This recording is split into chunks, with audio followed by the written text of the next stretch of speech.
Happy Monday. Thanks for joining us here on 9 News Watch for a look at your headlines. I'm Chris Bianchi. We'll start things off with an early morning blaze on South Table Mountain in Golden that started up around 3 a.m. this morning. A small 3 to 5 acre wildfire developed, but fortunately, as of 6:30 this morning, that fire is now fully contained, according to the Jefferson County Sheriff Department. No word yet on the cause of the fire, but fire crews will remain on standby near the scene of the fire in case there are any flare-ups later on today. Several townhomes in North Glen were struck by bullets early on Sunday morning, though fortunately no injuries were reported. The Pinnacle Creek townhomes in North Glen had multiple bullet holes in them to several different apartments. That complex is at 112th Avenue and Huron Street. Again, that's in North Glen. Tenants who spoke to 9 News on Sunday were told by police that the shooting was very likely targeted, though police have not independently confirmed that to 9 News. Former U.S. Secretary of State and head of the Joint Chiefs of Staff Colin Powell died this morning from complications from COVID-19, according to his family. Powell was 84 years old. Powell was the first black head of the Joint Chiefs of Staff, but his reputation was fairly famously stained when he went before the United Nations in 2003 and made faulty claims justifying the U.S. war in Iraq. Powell was fully vaccinated against COVID-19, but he also had a type of blood cancer called myeloma, which hurts the body's ability to fight infections.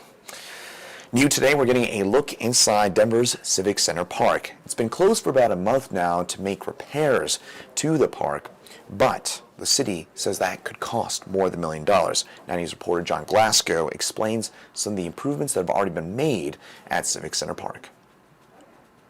Yeah, one of the first things you'll notice when you come to the park when it reopens is the lighting. That's one of the things that they're trying to improve, adding 250 new globes here in the park. Another thing they're going to be doing is also upgrading the surveillance system, adding more security cameras to prevent further damage.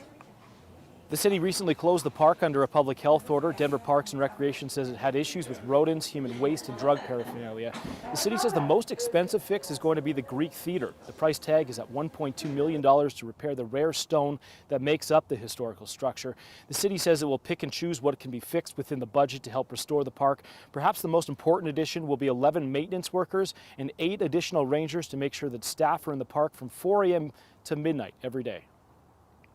People think that you can just fix things like this, pretty simply. It is not simple. It takes a lot of effort, it takes a lot of planning, and it takes a lot of money. We want to make sure the public is safe and the park is doing well and everything is taken care of. Denver Parks and Recreation says that it's going to take some time to get this park back in order. They are making some progress, but there's no timeline right now as to when it will reopen. They also have to remove that public health order before they can reopen in phases. We'll send it back to you. Larimer County is instituting a mask mandate starting on Wednesday. The mandate comes after a new public health order was issued last week by the county, and the county's ICU capacity has been at or above 100% for 4 straight weeks. That order goes into effect at noon on Wednesday.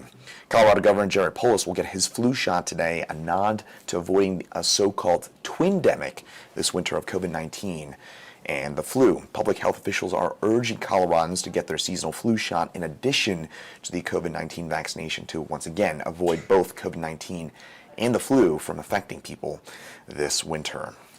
Now, keeping the beer flowing for Colorado's smallest breweries has been challenging during the pandemic. The day that the state shut down last March, Coda Brewing in Golden feared that all their beer would go bad and they'd never be able to reopen. A year and a half later, the good news is the beer biz is back on the good side, and they changed the way that they do what they do. Here's 9 News reporter Mark Salinger with more. A patio full of people might look normal. We love the culture that is a tap room. But Luke Smith knows better than to take that for granted. It was a really long road to get to this point. The fact that beer is still flowing at Coda Brewing in Golden is a bit of a miracle. There was dust collecting in this tap room for 3 months. A miracle that forced the tiny nano brewery with only 4 employees to find a new way to survive when the pandemic shut down businesses like theirs. We are as mom and pop as it gets here. Mom is out there and my 2 kids are right here, right? So as mom and pop, are we gonna make it was an everyday thought. Survival came in the form of metal cans and people's never-ending desire for a good beer. We went 100% draft beer to 100% canned beer in 2 days. KUSA started canning its beer the day the state shut down back in 2020. Now the cans are helping power their recovery. It made us think about our business in a different way, and now it's just a staple. 20 to 25% of our revenue is from canned beer.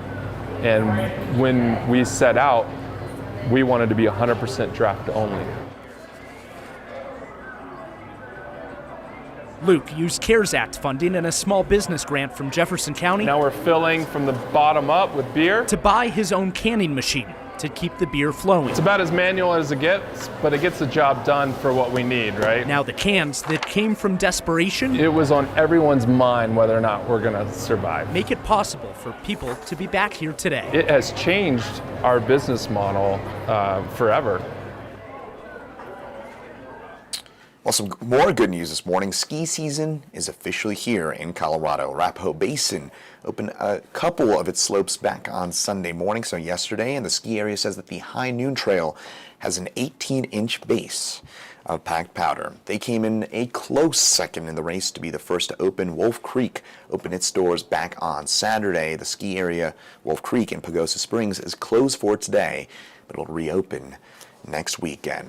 And finally, speaking of the weather, well, maybe a little bit more powder to add on to some of those slopes from I-70 on north. That could include Arapahoe Basin, where as we get into tonight and early tomorrow, weak little system will drop its way on through and kind of graze Colorado with a bit of snow. Don't expect too much and nothing here in Denver, but for our northern mountains, we could see a bit of snow. Meantime, here today, temperatures in the mid-70s out ahead of that system. Tomorrow, those temperatures will drop back into the low 60s, and in Denver, will stay on the dry side. But you get west and north, and that's where we could be looking at 2 to 4 inches worth of snowfall that'll favor our northern mountains. So that would be the Gores, the Parks, and the Elk Heads. That would be mainly against Steamboat Springs, Winter Park, and maybe down to the I-70 mountains as well.